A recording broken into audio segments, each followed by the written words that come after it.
তেলে ভাজা chicken bun tiffin বা নাস্তার জন্য দারুণ। চাইলে এটা বাসায় ট্রাই করতে পারেন। অনেক সফট, নরম, তুলতুলে হয় এই বানটি। বাচ্চা থেকে বড় সবাই খুব বেশি পছন্দ করবে। তো চলুন রেসিপিতে যাওয়া যাক। ভিডিওটি ভালো লাগলে চ্যানেলটি সাবস্ক্রাইব করে পাশেই থাকবেন।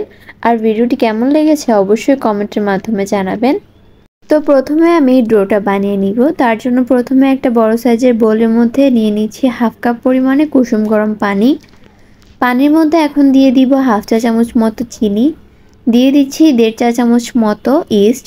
ভালো কোম্পানির ইস্টটা নেওয়ার চেষ্টা করবেন। এখন এটাকে ঢাকনা দিয়ে রেখে দিব 5 মিনিটের মতো। 5 মিনিট পর ঢাকনাটা সরিয়ে দিয়ে দিচ্ছি স্বাদ অনুযায়ী লবণ, হাফ চা চামচ দিয়ে দিচ্ছি গুঁড়া দুধ। এখন দিয়ে দিব 2 কাপ মতো ময়দা। ময়দার সাথে সব কিছুকে খুব ভালো মতো মিশিয়ে নিতে হবে। ভালো মতো মিশিয়ে এখন আমি হাতের সাহায্যে একটা ডো তৈরি করে নিব। ডোটা অবশ্যই একটু সফট করে বানানোর চেষ্টা করবেন। ডোটা বানানো শেষ হয়ে গেলে এইভাবে করে গোল করে রেখে দিব এটাকে 1 ঘন্টার জন্য। ঢাকনা দিয়ে রাখবেন অবশ্যই। এখন চুলায় একটা প্যান বসিয়ে দিচ্ছি। এখন এখানের মধ্যে দিয়ে দিব 1 টেবিল চামচ মতো সয়াবিন তেল। তারপরে দিয়ে দিব 1 কাপ পরিমাণে পেঁয়াজ কুচি। পেঁয়াজটাকে অবশ্যই একটু মিহি কুচি করে নেওয়ার চেষ্টা করবেন। এখন এই পেঁয়াজটাকে হালকা একটু ভেজে নিতে হবে। একটু ভাজা হয়ে আসলে দিয়ে দিচ্ছি 1.5 টেবিল চামচ পরিমাণে রসুন বাটা। তারপরে দিয়ে দিব হাফ চা চামচ পরিমাণে আদা বাটা। এই দুটো মশলাকে একটু ভালো মতো মিশিয়ে নিচ্ছি।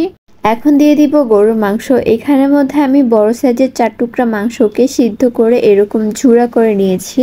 তো ওই মাংসটা এখানের মধ্যে দিয়ে দিচ্ছি। এখন মশলাগুলোর সাথে মাংসটাকে ভালো মতো মিশিয়ে নিব। তারপরে দিয়ে দিচ্ছি হাফ চা চামচ মরিচের গুঁড়া, হাফ চা চামচ দিয়ে দিচ্ছি গরম মশলার গুঁড়া। তারপরে দিয়ে দিব 1 চা চামচ পরিমাণে চাট মশলা। এখন দিয়ে দিব হাফ চা চামচ জিরার গুঁড়া, সামান্য একটু হলুদ দিয়ে দিচ্ছি কালারের জন্য। এখন এগুলোকে ভালো মতো মিশিয়ে নিতে হবে। তারপরে দিয়ে দিব স্বাদ মতো কিছুটা লবণ। এইগুলো যখন একটু ভাজা টাইপের চলে আসবে তখন দিয়ে দিব 1.5 টেবিল চামচ পরিমাণে আটা।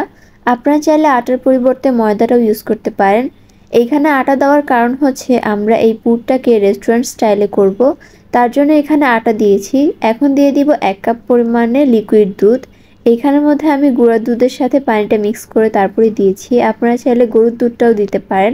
এটা দেওয়ার পর সাথে সাথেই দেখবেন যে ঘন হয়ে আসছে।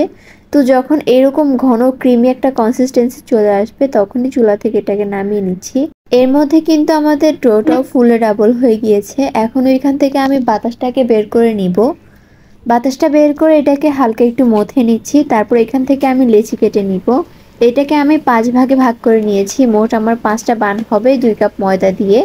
এখন একটা বড় সাইজের বোর্ডের মধ্যে কিছুটা পরিমাণে ময়দা ছিটিয়ে দিচ্ছি। এখন 1 ভাগ ময়দার ডোটা নিয়ে নিচ্ছি। ওইটাকে একটু চ্যাপটা করে মাঝখানে আমি যে পুরটা বানিয়েছিলাম ওই পুরটা দিয়ে দিচ্ছি। এই পুরটা আমি অনেক বেশি পরিমাণে দিয়েছি কারণ এই পুরটা খেতে অনেক বেশি মজার হয়ে থাকে। তো বানের মধ্যে এই পুরটা দিলে কিন্তু খেতে অনেক বেশি ভালো লাগে। তো পুরটা দেওয়ার পর সাইডের যে অংশগুলো বাকি আছে ওইগুলোকে আমি এরকমভাবে ফোল্ড করে করে মাঝখানে নিয়ে আসবো। সবগুলোকে মাঝখানে করে এইভাবে চেপে দিতে হবে, তাহলে পুরটা আর বের হবে না। সম্পূর্ণটা ভালো মতো ফোল্ড করে নেওয়ার পর দুই পাশকে এরকম সমান করে নিচ্ছি। এরকম করে আমি সবগুলোকেই মোটামুটি বানিয়ে নিয়েছি। তো এখন এটাকে আমি মাত্র 5 মিনিটের জন্য রেস্টে রেখে দিব। 5 মিনিটের মধ্যে কিন্তু এগুলো ফুলে আরও ডাবল হয়ে যাবে। তো ওই পর্যায়ে এগুলোকে আমি ভেজে নিব। ভাজার জন্য চুলা প্যান বসিয়ে পর্যাপ্ত পরিমাণে তেল দিয়ে দিচ্ছি। তেলটা যখন হালকা কুসুম গরম হবে ওই পর্যায়ে আমি একটা একটা করে বান দিয়ে দিচ্ছি।